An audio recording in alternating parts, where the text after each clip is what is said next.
etc. jusqu'à en fait finir le jeu.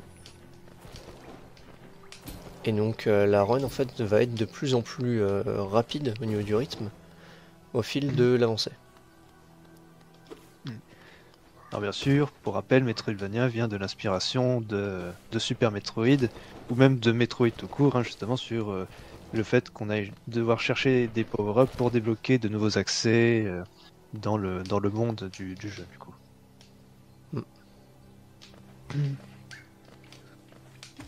Donc là, pour l'instant, qu'est-ce qu'on va aller chercher, du coup, comme dans un premier temps? Alors on va aller chercher le Vengeful Spirit, donc la boule de feu, qui va être en gros notre DPS principal. Donc un sort offensif qui va lancer une boule de feu en ligne droite. Faut savoir que du coup notre épée fait 5 de dégâts et la boule de feu de base fait 15 de dégâts. Donc ça vaut vraiment le coup. Et cette boule de feu qui consomme à peu près un tiers de la magie. Donc, en général, on peut l'utiliser 2 à 3 fois. Mais il faut aussi constamment ne pas oublier de pouvoir enchaîner les dégâts également. Ici, petit skip hein, sur ce boss, hein, du coup, qui on l'épargne toujours, hein, il n'est pas si méchant que ça, je veux dire. Quand on le voit comme ça, il est effrayant, mais bon, une fois qu'on enlève son masque, hein, voilà, il est tout gentil, tout mignon, voilà. Et du coup, donc après cette petite phase, on peut casser le mur pour pouvoir ouvrir la porte manuellement et se barrer de là et éviter de devoir faire tout ce boss fight. Alors, quelle est la différence entre le Any% et le No Major Glitch? Quelle technique on utilise là, par exemple? Et ben du coup la différence c'est surtout qu'en 10% normal on utilise un énorme glitch qui nous permet de voler. Voilà. Et d'ailleurs glitch utilisable dans le debug mode qui nous permet, en fait c'est le no clip glitch qui nous permet de passer à travers les murs et de ne plus être sous l'effet de la gravité et de pouvoir du coup se déplacer à notre guise. Mais il y a certaines conditions pour l'activer que je ne connais pas exactement. Je ne suis pas encore penché sur le sujet. On peut pas tout connaître hein, comme ça directement. Mais du coup, c'est pour ça, voilà, pour éviter de devoir faire un gros glitch quand même, de voler un peu partout, etc. et de sortir des limites, hein, autant faire un petit peu plus de terrain quand même, explorer plus, affronter plus d'ennemis hein, et avoir plus de talent aussi. Alors du coup, on avait le Baldur's Gate, même si je crois que c'est un autre nom, mais c'est pas grave, c'est une porte, hein, qui justement possède un certain pari hein, chez Tinkernight. Hein. Alors on avait un pari de 3, il y a eu combien de boules du coup? Il y en a eu deux. Eh bien, dommage pour Suite, ce ne sera pas le gagnant ou la gagnante du jour. Alors du coup, on utilise aussi lors de grandes chutes la pause, ce qui permet en fait de reset un petit peu l'inertie et en fait d'atterrir plus vite à notre vitesse de chute maximale. Alors ce n'est pas utilisé bien sûr tout le temps et en général il faut bien connaître son positionnement pour éviter de se prendre des plateformes lorsque l'on va chuter et qu'on va arriver tout en bas de la salle par exemple. Donc c'est fait assez souvent du coup, mais ça requiert un petit peu une petite précision des fois. Certaines plateformes peuvent être assez proches et du coup pour pouvoir partir ça peut être un peu compliqué. Donc là, du coup, on va juste enclencher donc le Baldur pour qu'il sorte de sa coquille et on s'écarte pour faire en sorte qu'il ne se recroqueville pas afin de pouvoir l'attaquer avec une grosse boule de feu pour l'abattre directement. On a pu aussi voir également donc un petit skip qui utilise également la boule de feu. Donc il faut savoir que la boule de feu, c'est quelque chose qui est extrêmement puissante et en général, pour tout projectile qui est très très puissant, on a une sorte d'effet de recul qui existe. Donc lorsque l'on va utiliser la boule de feu en plein air, qu'on fait un petit demi-tour, on va gagner quelques pixels de marge sur notre saut grâce à cette boule de feu. Ce qui nous permet d'atteindre des plateformes qu'on ne pourrait pas atteindre autrement et nous permettre d'éviter de faire un grand détour dans notre cas.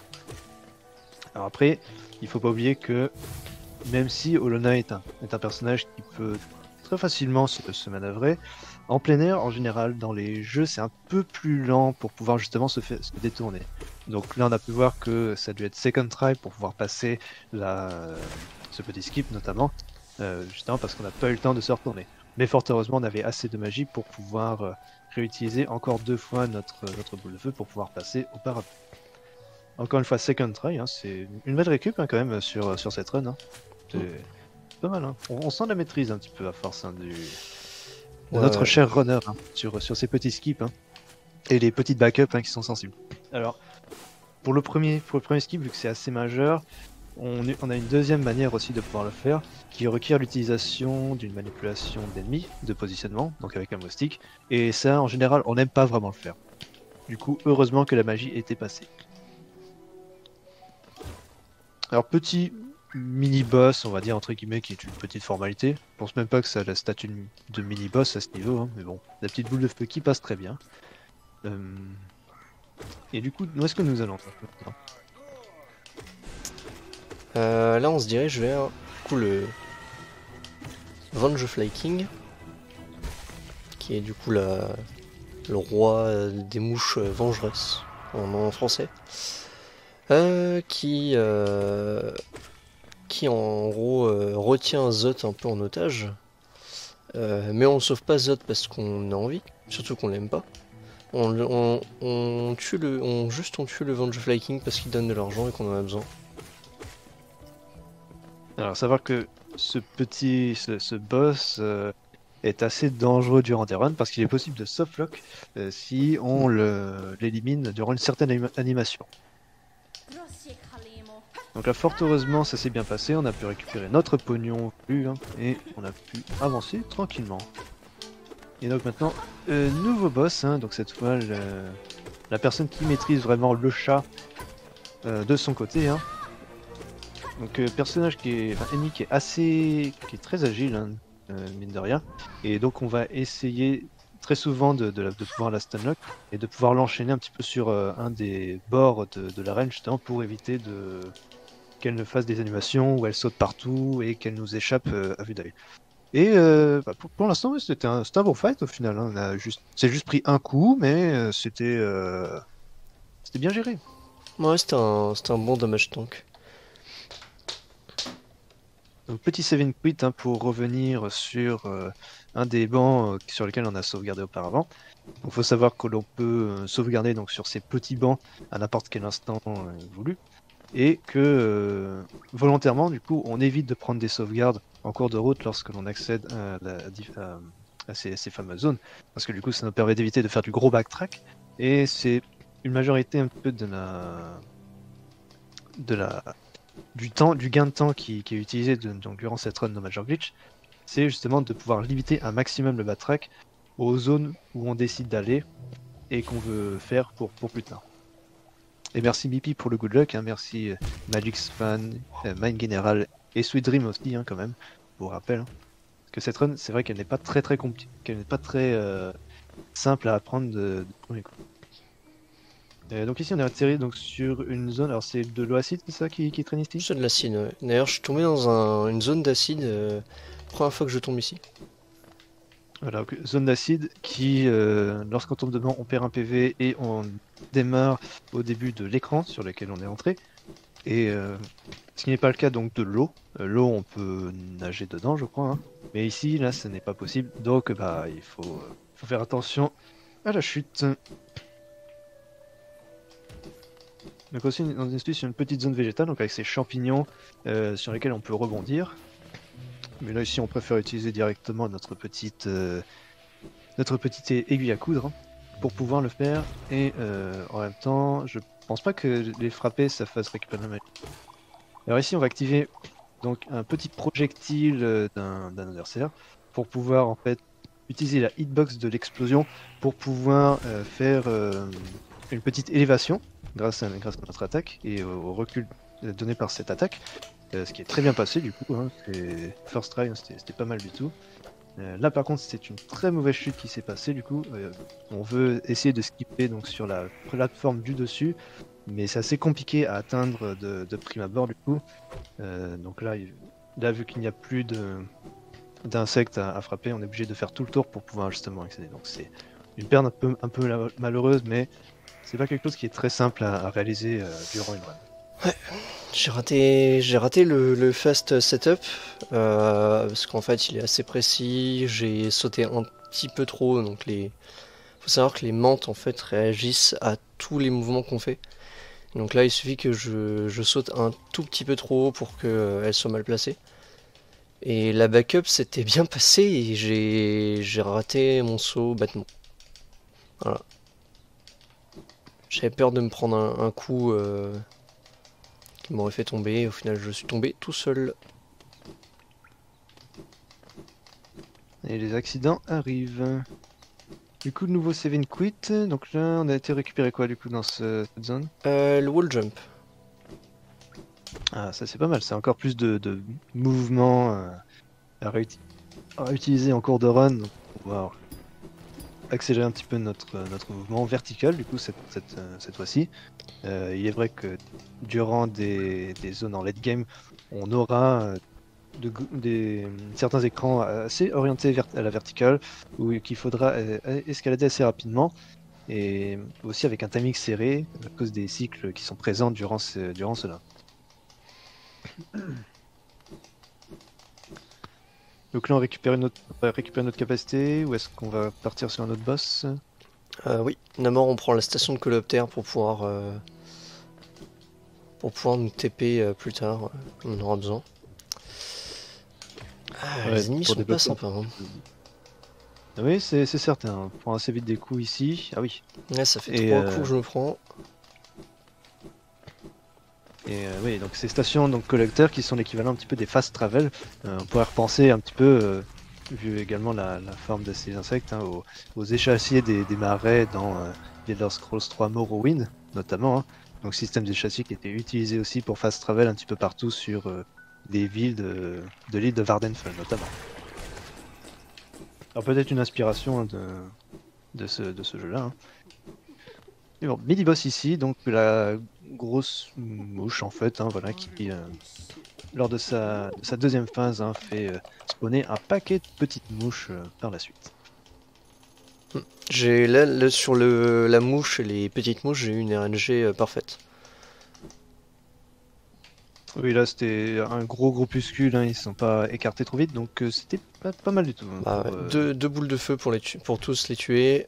Et la grosse mouche, elle a pas eu le temps de me faire une seule attaque, donc...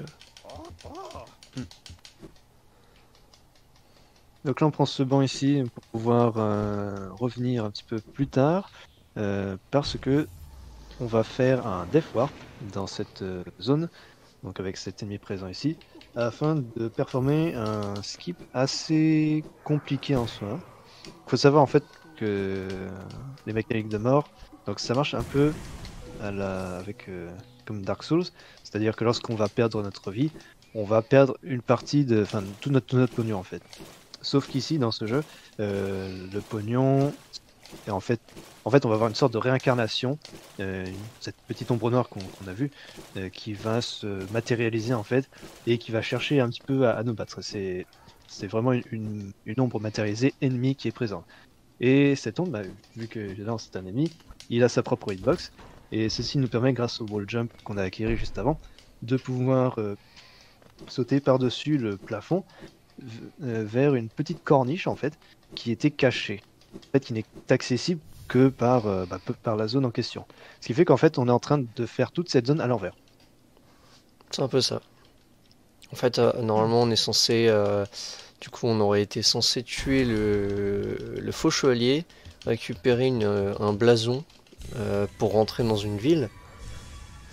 Et ensuite, après avoir récupéré le wall jump, passer par une phase de jumping pour rentrer dans une ville, pour faire un boss, enfin, bref. Petit détour qu'on préfère éviter. Et donc ici, nous sommes introduits à la mécanique des rêveurs.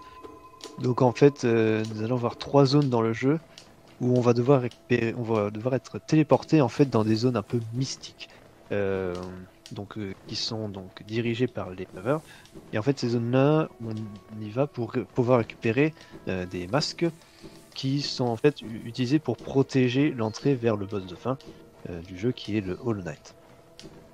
Donc l'objectif principal en fait de cette run de Major Glitch, c'est de pouvoir arriver le plus vite possible à ces fameuses salles et de pouvoir débloquer l'accès de la chambre du boss de fin le plus rapidement possible. C'est ça.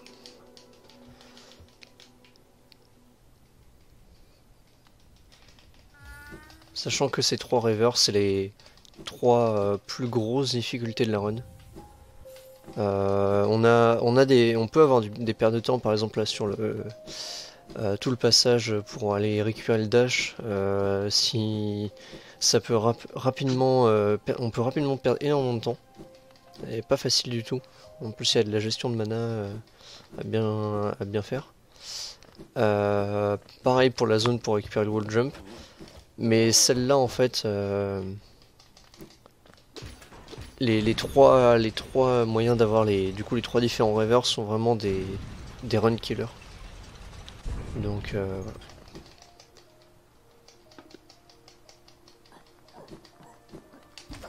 Et on voit ça. Alors aussi ces phases donc de rêveur qui ont également ce petite phase de plateforme qui, un peu comme cette eau acide, si jamais on chute, on repart du début aussi. Mais je crois pas que tu perds de PV dans la zone de rêve? Ouais, zone de rêve. Non, quand on tombe, en fait, on revient à la dernière grosse plateforme, mais on perd pas de points de vie.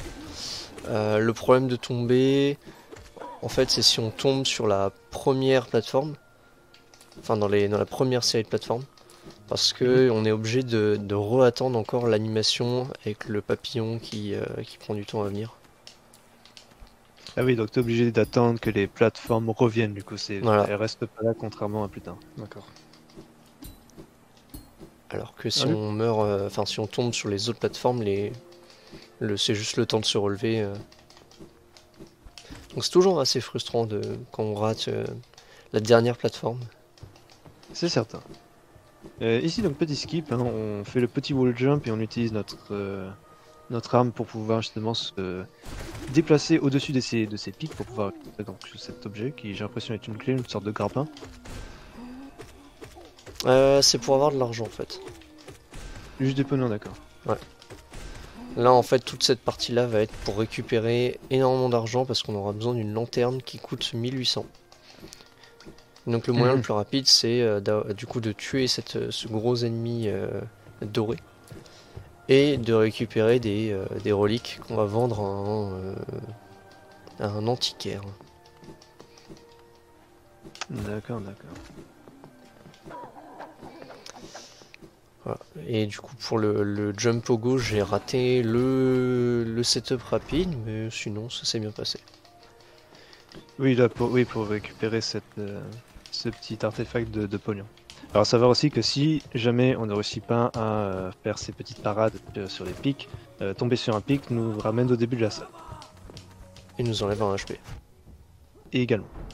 Parce que ça fait mal, ça pique. Ok, parfait. Donc là tu as un switch à travers le mur, c'est ça? Par contre, Vas-y.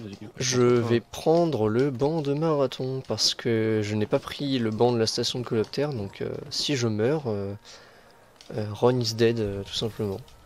Ouais, tu repars très très loin en arrière quoi. Non, c'est juste la run, elle est totalement morte. Parce que si j'avais pris là où on récupère le pognon, je peux prendre le banc pour me soigner. Au cas où si j'ai pris un peu trop de coups. Mince.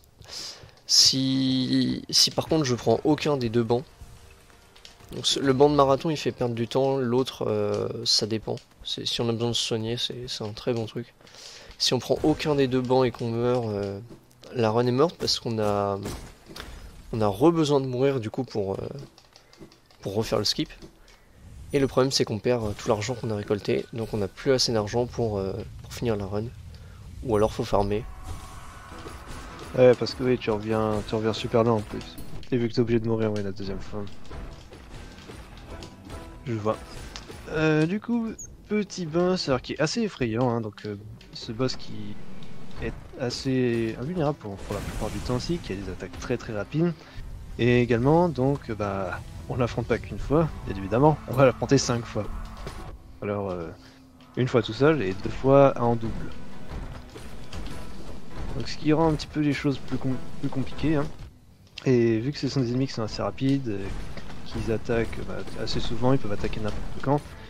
C'est vraiment très technique de pouvoir justement faire un très très bon affrontement sur cela et surtout ne pas mourir, ce qui est quelque chose vraiment qui pour une run pareille, vu qu'on n'a pas vraiment beaucoup de capacité à part notre boule de feu justement pour faire les dégâts, de pouvoir justement contrôler un petit peu la situation facilement. C'est vraiment pas un combat très très simple, surtout en run et bah, un peu comme l'histoire des bancs du coup, qui fait partie un petit peu de cette zone très très bonne pileuse de la run aussi.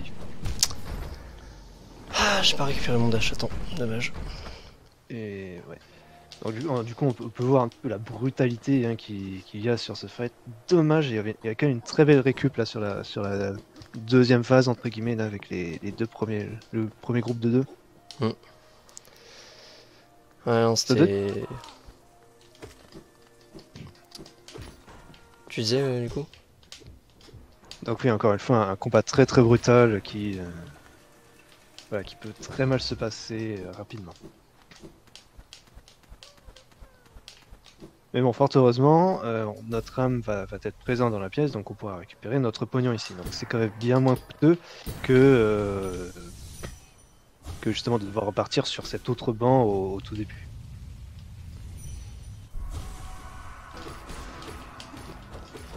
Et oui, monsieur le Namek qui justement a eu de très gros problèmes aussi de son côté hein, pour battre ce fameux boss justement.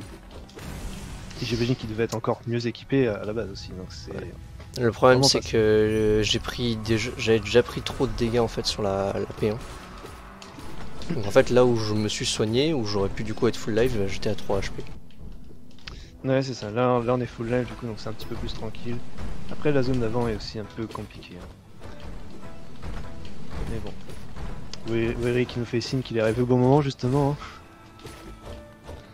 Ah là là, toujours l'ambiance hein, un peu troll des... Ok, RNG parfaite sur le dernier move là. Oui, en plus une belle synchronisation de la part des boss hein, aussi. C'est le meilleur qu'on peut avoir. Ah non. Oui, bah surtout que ces deux boss là étaient présents en même temps également, donc c'était quand même pas si mal que ça. Mais bon, encore une fois, hein, on a encore un double fight à faire. Encore une fois, rien n'est joué, tout peut se perdre assez facilement.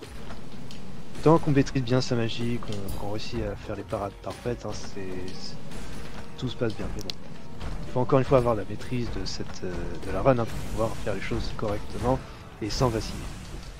Ok, c'est bon. C'est bien parfait tout ça. La P3 était horrible, mais je voulais vraiment jouer safe là-dessus. Voilà. Disons que la plupart du temps, quand je meurs une fois, en run normal, quand on meurt sur le boss, du coup, c'est reset. Mais en marathon, du coup, quand je meurs une fois, après, j'essaie de faire safe, au moins sur la P3. Oui, c'est sûr. Après, encore une fois, donc là, c'est vraiment un des premiers run killer majeurs de ce type de run aussi. Donc là, c'est passé, hein. Et heureusement. Et bien sûr, on n'a pas perdu notre pognon aussi. Donc ce qui est essentiel justement pour la bonne continuation de cette run. Et donc là, on va sur un deuxième rêveur, c'est ça? Le premier. En fait, la première fois qu'on était dans les rêves, c'était pour nous donner justement la Dream Nail, donc l'aiguillon des rêves, qui nous permet d'aller dans les rêves des ennemis, et notamment des rêveurs pour... Parce que, si t'as bien vu, après avoir pris la Dream Nail, je suis retourné en arrière pour aller ici. Donc techniquement... J'ai oublié d'activer l'ascenseur. Donc techniquement en fait j'aurais pu tout simplement aller faire ce boss sans avoir la Dream Nail, mais du coup j'aurais pas pu déclencher cet élément cinématique. Je vois, je vois. Alors, j'ai une question du coup qui me venait à l'esprit parce que je parlais justement de du fait justement que tu utilisais le menu pour accélérer la chute. Est-ce que quand tu es dans le menu, ta vitesse de chute est plus importante que quand tu n'es pas dans le menu? Alors, on Ou est-ce a que une c'est juste au niveau vitesse de de l'accélération? chute plus importante et on réduit le temps de stun quand on fait un hard fall. Donc, c'est-à-dire qu'à partir d'une certaine hauteur, en fait, on va avoir un stun en atterrissant et là, on réduit ce stun. Et du coup, on augmente la vitesse de chute. Ok, et de récupération du coup lorsqu'on est à l'atterrissage. C'est ça. Merci. C'est bien, fort bien tout ça. Alors du coup on peut voir maintenant que voilà, toutes ces capacités que l'on récupère, wall jump, dash, voilà, tout ça va se complémenter au fur et à mesure de l'avancée de la run. Et justement au fur et à mesure aussi que l'on rencontre un peu des nouveaux types de plateformes, etc. Donc pouvoir un petit peu s'adapter sur ce qui va arriver, connaître un petit peu les zones du jeu que l'on va traverser est aussi essentiel pour pouvoir justement ne pas se problématiser sur de mauvaises choses. Alors, désolé, ça va être le moment mashing. Ouais, j'entends ça. En plus, ma manette fait du bruit, donc Oui, c'est ce que je disais, j'entends. voilà. Et voilà, on a nos fameux 1800 donc de pognon. Hein. Donc on va pouvoir aller acheter l'objet que je ne connais pas. Ça va être la lanterne, du coup.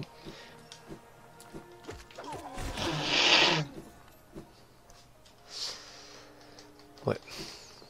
Qui veut bien sûr être utilisé pour éclairer un lieu qui est censé être dans le noir. Ou est-ce que c'est possible de le c'est faire ça. sans la lanterne? Alors, non, justement. La plupart des endroits dans le noir, ce sont juste souvent des endroits avec du jumping un peu compliqué, plein de pièges. Mais là où on a besoin d'aller, c'est un endroit avec un mécanisme qui est dans le noir. Et vu qu'il est dans le noir, on peut pas le voir, donc on peut pas interagir avec. Donc là, c'est purement obligatoire. D'accord. Alors du coup, question intéressante. Est-ce qu'on peut finir le jeu sans la lanterne? Alors techniquement, oui. Si je me souviens bien, il y a une route qui a été faite pour finir le jeu sans lanterne. C'est juste que on doit faire un boss en plus.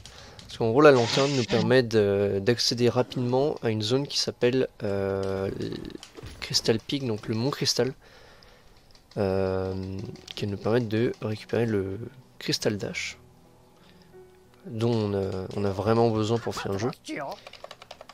Et si on récupère pas du coup cette lanterne, le seul moyen de rentrer dans le mont Cristal, c'est de faire un boss pour débloquer une compétence qui permet de casser le sol. Et c'est juste une autre entrée pour Crystal Peak. Mais du coup on doit faire toute une zone, enfin presque une zone entière de plus, un boss, et l'entrée est un peu plus lente. Donc voilà, il y a une route qui a été inventée pour le non-lanterne, mais elle est moins rapide. Je vois, je vois.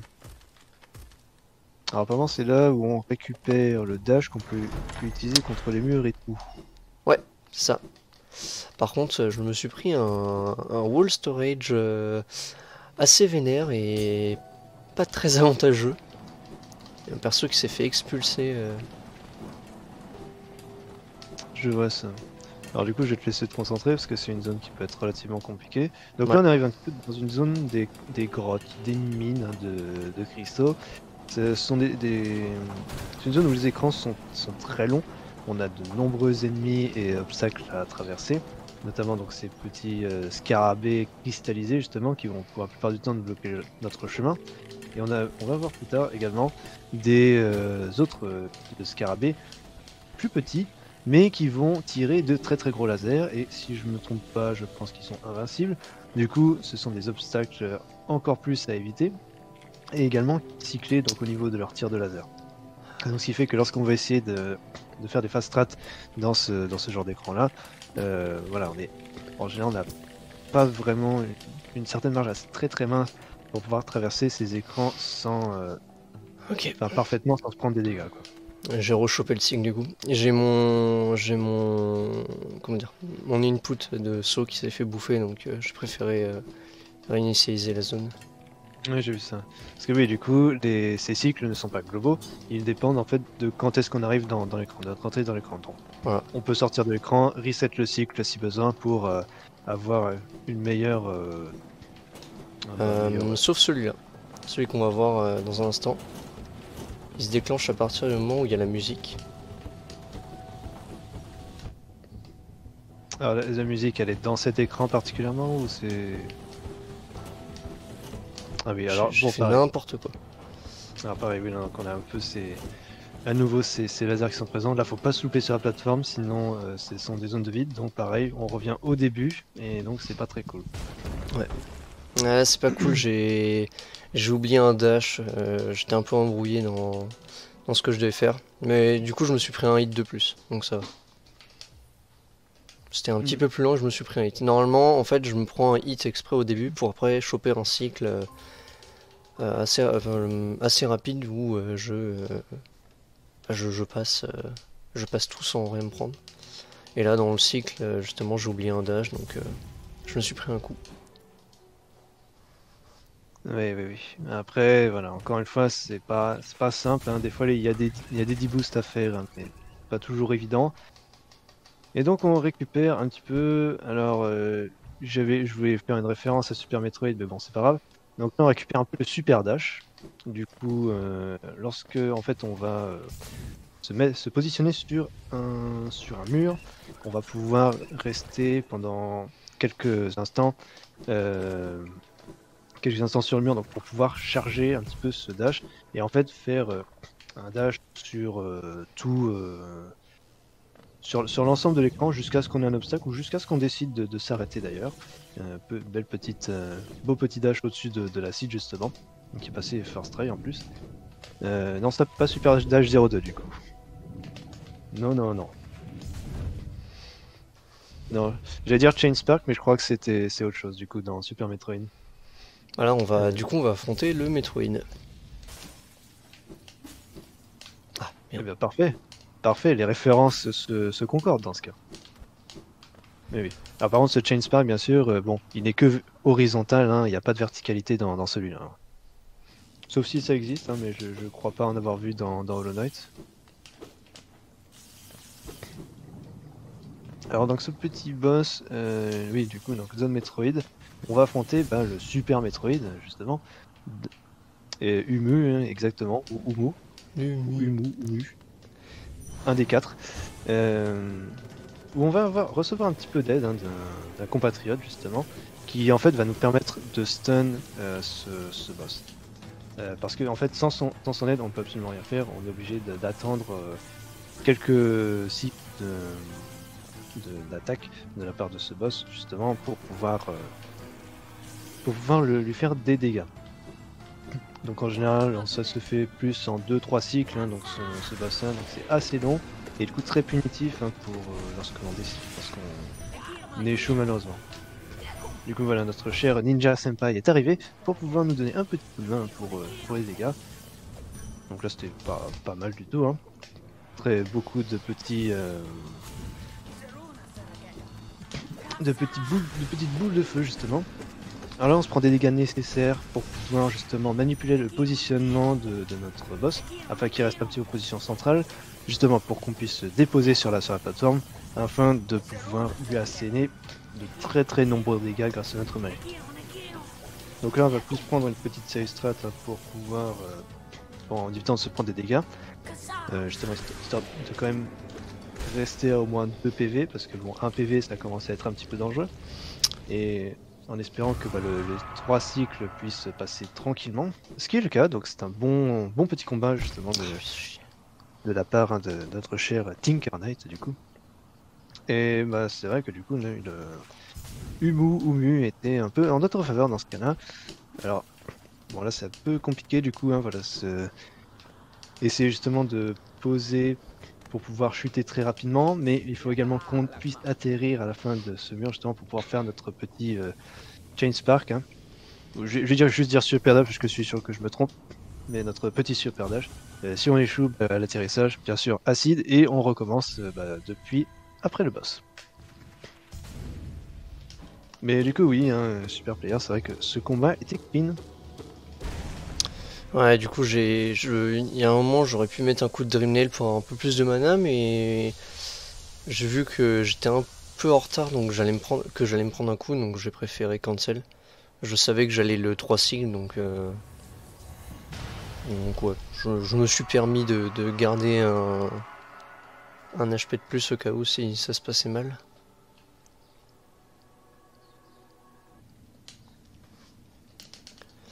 Et donc ainsi on a eu notre deuxième rêveur, il nous reste encore un dernier à aller trouver. Et là, ça va pas être très simple, hein, parce que les zones que l'on va croiser, ça va être compliqué. Faut savoir que donc, dans le jeu, on est quand même toujours à 5 PV, on ne récupère absolument aucune upgrade de vie. Il n'y a pas vraiment d'upgrade de défense qui peuvent exister. Et Non. impossiblement. Parce que là, on a vu que la plupart des ennemis faisaient juste 1 dégât. Là, nous allons entrer dans des zones plus dangereuses où les ennemis vont faire 2 dégâts. Et dans ces zones-là, donc lorsqu'on n'y arrive pas, il faudra certains damage boosts nécessaires pour pouvoir accélérer les choses. Parce que le problème c'est qu'on est dans des tout petits corridors et que les adversaires nous bloquent le passage, enfin ces fameux adversaires qui enlèvent de PV, et il faut qu'on les élimine pour pouvoir passer justement. Ouais, je me suis pris beaucoup de hits des méduses là. Oui, oui. Et donc, il existe des strats qui permettent en fait de pouvoir prendre qu'un seul dégât au lieu de 2, et qui sont assez risqués aussi. Donc on espérera que ça se passe. Hein. Mais bon, pour l'instant, nous devons aller dans une zone particulière justement pour pouvoir y être transporté. Où est-ce qu'on va du coup là dans cette situation? On va aller à Deep Nest, donc c'est le nid profond. Donc une zone avec des araignées et plein d'autres trucs un peu dégoûtants. Une bonne ambiance au niveau de la musique, je trouve, assez oppressante. Et oui, du coup, on va commencer à voir les ennemis qui font 2 de dégâts. On en avait déjà actuellement, mais c'était pas des ennemis agressifs. C'était des ennemis que seulement si on les attaquait, ils avaient une sorte de contre-coup où ils nous foncent dessus et pour se suicider et ça fait 2 de dégâts.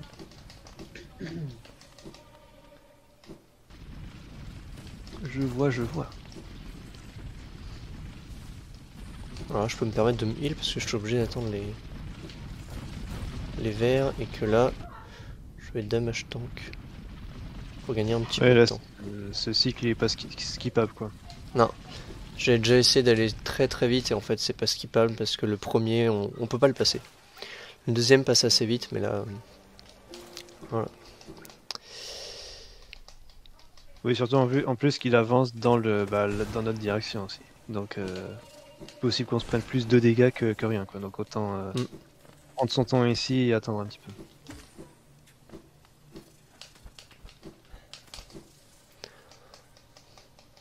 Bien, très bien. Donc nouveaux ennemis aussi que l'on va rencontrer aussi assez souvent. Donc c'est ces espèces d'araignées là qui sont sur des murs et qui tirent des projectiles aussi.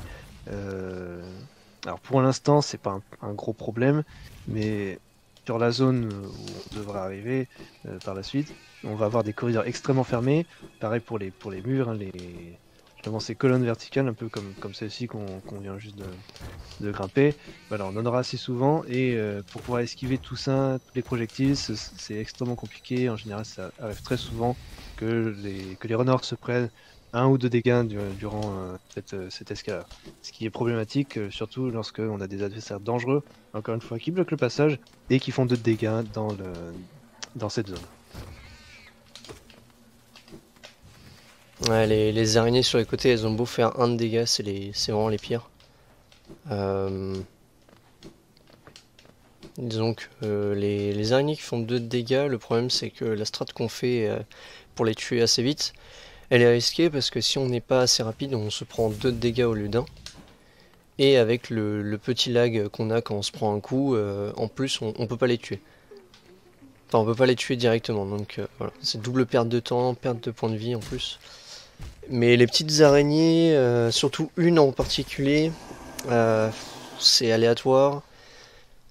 Normalement, on peut croire qu'elles elles vont de leur mur, enfin de haut en bas, mais en fait, de temps en temps, de manière totalement aléatoire, elles peuvent se décider de changer de sens comme ça, subitement.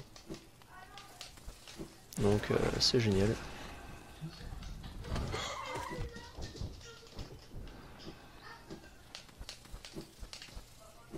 Voilà. Et donc voilà, donc on croise enfin donc ces fameux ennemis, donc ces espèces de centaures, centaures scarabées hein, du coup, où en fait donc la technique c'est de leur foncer dedans pour se prendre un dégât, afin d'avoir des points de vulnérabilité durant leur attaque qui fait elle de dégâts. Et c'est la principale technique qui sera utilisée dans toute cette zone pour pouvoir la traverser sans trop de déboires.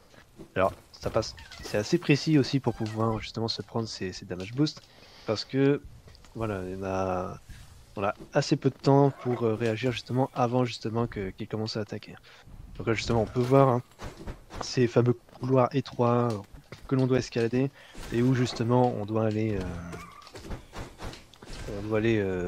on doit traverser avec ces araignées qui tirent des projectiles. Du coup celui-là, ce couloir n'était pas fermé, on peut passer par-dessus. On prend un peu de temps pour récupérer un peu de magie justement pour balancer une petite boule de feu et on va s'effiser pour éviter de se retrouver à 1 HP Ouais. ou enfin même d'ailleurs à 2 HP aussi et de ne pas avoir assez de temps pour battre cet adversaire qui est justement le dernier gardien avant d'arriver au 3e rêveur du coup. Mais voilà les araignées qui étaient vraiment pas généreuses pour l'occasion là, c'est vraiment ultra safeisé le chemin. J'ai eu sur la fin, les deux dernières étaient vraiment pas sympas. Les premières étaient super cool, j'ai pu passer ça de manière très smooth. Et notamment une, je sais pas si vous avez eu le temps de voir ou pas, mais il y a une araignée qui est sur un mur et le mur d'en face a des pics. Et le problème c'est que vu que c'est assez étroit, quand on se prend un hit avec le recul, en fait on se prend double hit. Voilà, donc en gros, cette araignée là, si on se la prend, c'est double peine. Et là elle a été clémente, donc je le remercie. Et là on se dirige vers la fin. Oui, fort heureusement, donc on a pu passer ce dernier corridor. Hein. On va reprendre un petit banc afin de s'effiser. Hein. Reprendre les chassés des marais aussi pour pouvoir accélérer un petit peu notre trajet. Avant de se diriger vers Mistolu Hollow Knight. Ah, hello, l'ascenseur. J'ai raté mon saut. Ah mince, c'est... J'ai raté mon saut et j'ai déclenché l'ascenseur. Bah voilà, bravo. Bravo, hein. Raté l'ascenseur, hein, voilà. Et oui, ils ne connaissent pas l'escalier hein, dans cette civilisation. Yes, j'ai réussi un skip. Bon, malheureusement, j'ai dû utiliser une boule de feu, mais... Ouais. Voilà. C'est en fait, normalement, on peut pas bouger pendant la chute. Et en plus, on a un hard fall, donc là, j'ai réussi à cancel ça. Première fois que je le fais. Première fois que je le réussis, en tout cas.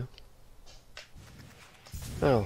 Bon, je prends pas le banc parce que du coup il est pris automatiquement. Par contre, je vais arrêter mon cristal dash juste avant la porte d'entrée du boss pour éviter un problème qui est connu, qui est en fait un chargement infini qui peut survenir. Ouais, un softlock. Bah c'est un softlock en fait. C'est le jeu en fait il charge à l'infini et on est un écran noir pour toujours. Voilà. Et le problème c'est que du coup si on prend pas le banc par exemple, on revient à Deep Nest. Ouais, du coup devoir tout refaire, le rêveur aussi. Non, on revient justement après on spawn quand on fait le rêveur. Mais ça fait quand même une trotte. Oui, donc ça va, on a quand même on a quand même évité les petits softlock du coup en cours de la run, effectivement monsieur Weary. Alors du coup, Hollow Knight, donc, il a deux phases. Première phase où il va attaquer assez rapidement donc avec sa grosse aiguille à coudre. Du coup, donc beaucoup de petites par les sauts. On a également une petite mitraillette à boyau qui est également utilisée dans ce cas-là. Donc une majorité des attaques qui peut s'esquiver assez bien à la verticale si on est assez proche du Hollow Knight. Parce que certaines peuvent justement atterrir assez vite peuvent monter assez vite, donc en général il vaut mieux être au corps à corps en général sur ce boss là pour éviter justement des petites répercussions. Là, petite parade quand même pas pratique du tout, mais il troll un petit peu de ce côté là. Voilà, on prend un petit peu quelques risques du coup, voilà, un PV c'est très dangereux là, le combat qui se passe pas nécessairement très bien. Là au moins on a réussi à faire la P1 à peu près tranquillement, donc petit regain de cette animation pour pouvoir se remettre à niveau en termes de vie. Donc là on va avoir Hollow Knight qui va être un peu plus rapide en termes de ses actions, quelques nouvelles capacités qui seront utilisées également. Bon, on avait déjà vu la plupart d'entre elles, mais maintenant là ça commence à tirer des salves, voilà, faut vraiment esquiver de nombreux projectiles, c'est assez insensé tout ce qui se passe dans le coin. On a également l'attaque de plaquage qui est utilisée aussi à cette occasion aussi. Mais bon. Alors là, donc petite phase de hurlement qui va nous stun durant cette animation aussi. On peut pas vraiment attaquer à ce instant-là aussi. Donc ce n'est pas très sympathique. Et le grid. J'ai réussi à... Non mais... En fait, j'ai pas réussi à damage assez rapidement. Disons que ce coup-là, le coup... Comment dire? Oh, mais en plus il me troll. Je vais essayer d'expliquer après. Je vais essayer de bien faire le fight et de me concentrer dessus. J'expliquerai après ce qui s'est passé. Et donc voilà, comme le disait Tinkerbell justement, le banc donc, qui est automatiquement utilisé du coup, donc on peut au moins réatterrir juste avant le boss sans aucun problème, donc juste quelques secondes à refaire plutôt qu'un très long trajet si jamais on avait ça flox pour l'occasion du coup. Putain, il se met dans le coin. Ok. Et donc oui, ce petit stop voilà, du boss juste avant la fin quand même. Ça arrive dans certains jeux justement, ce petit boss quand même qui est quand même très compliqué, qui offre toujours son petit lot de challenge en fin de run et qui justement est là pour rallonger un petit peu le plaisir pour le runner et pour l'audience évidemment. Et occasionnellement pour le commentateur et également de temps à autre. Et ah oui c'est... Ah non mais il veut pas me donner une bonne RNG où il arrête d'aller dans les coins et faire 10 parades par truc, c'est fou. Voilà, il commence par une parade déjà. Il commence bien. Ah, je le hais ce boss. Ah, c'est pas très simple tout ce qui se passe. Et là, on est mal lotis à cette occasion. Alors, en espérant que jamais 203, alors 203 essais pour que ce soit la bonne, ou jamais 203 morts, ça va être assez compliqué, en espérant que ce soit le premier ou les deux. Vous pouvez faire des paris, le jamais 203 correspond à quoi, n'hésitez pas. Au 36-20 bien évidemment, HKR pour Hollow Knight Run. Et pour l'instant on a un peu moins de dash, il reste plus tranquillement au beau milieu de cette salle. Quelques fois dans le coin, mais au moins il est stun, donc ça c'est pas trop un problème. Donc c'est plutôt idéal du coup, plutôt qu'il ne fasse attaquer et qu'on ne puisse pas justement backer derrière son dos pour pouvoir justement faire son attaque. Donc on réussit à passer en P2, bien en PV du coup, donc on peut être assez... On peut être assez grid du coup, prendre un peu plus de risques donc, à cette occasion là. Mais bon, Encore une fois, le combat est long, c'est pas simple à gagner. Et surtout qu'il me fait il me fait le pire truc, c'est-à-dire des jumps. C'est tout. Il jump et il fait rien. Ou alors il jump et il attaque, mais ça c'est autre chose. Un HP encore, je rate mes coups. Alors là, les paris sont ouverts dans le chat, hein, évidemment. On a quelques petites... un bon nombre de petits paris hein, qui sont ouverts hein, dans le temps. Ok, il passe en dernière phase, je me fous le soigner. En gros, ce qui s'est passé sur la dernière phase tout à l'heure, c'est que il m'a fait une attaque, et vu qu'il est un peu handicapé à ce moment-là, il fait une seule attaque. Mais le problème, c'est que cette attaque est super rapide, et voilà, et à éviter, si on balance juste une attaque de trop, nous, on n'a pas le temps de sauter pour l'esquiver. Et vu qu'il m'en a fait deux, d'habitude j'ai l'habitude qu'il m'en fasse qu'une seule. Parce que normalement je le tue assez vite et là voilà. Pouf. Eh ben, c'est une petite fin de run. Voilà. Et du coup, Leicester Super Player a perdu, mais Leicester Veriander a gagné. Jamais 203 essais. Hein. Sweet aussi perdu. Jamais 105,77 d'overestimate. Voilà. C'est malheureux. 53,16. Bon. Eh bien, c'est toujours un underestimate, ce qui est très très bien. Ouais, bah là j'ai eu les veilleurs qui du coup sont un peu mal passés. Bon, ça arrive. Mais là le Hollow Knight, bon. Il a dû me faire une dizaine de parades à chaque essai, et à part le dernier peut-être, il s'est mis dans le coin plusieurs fois. Et il y a certains patterns qui sont pas vraiment très peu pratiques à esquiver quand il se met dans le coin. Surtout que des fois il fait des animations en arrière pour dire qu'il va attaquer. Et vu qu'il y a un mur, du coup on voit pas.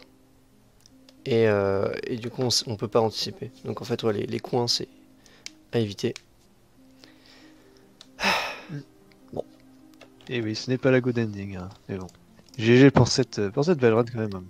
On peut constater quand même un peu la brutalité de celle-ci, surtout à la fin avec ce Hollow Knight quand même qui n'est pas toujours simple à avoir. Et puis je crois que c'est les VR, c'est ça le quintuple boss? Oui c'est ça. C'est les VR aussi, donc, avec la peu. Ah. C'est vraiment des grosses pertes. Ouais, veilleur c'est. Alors je veux juste voir.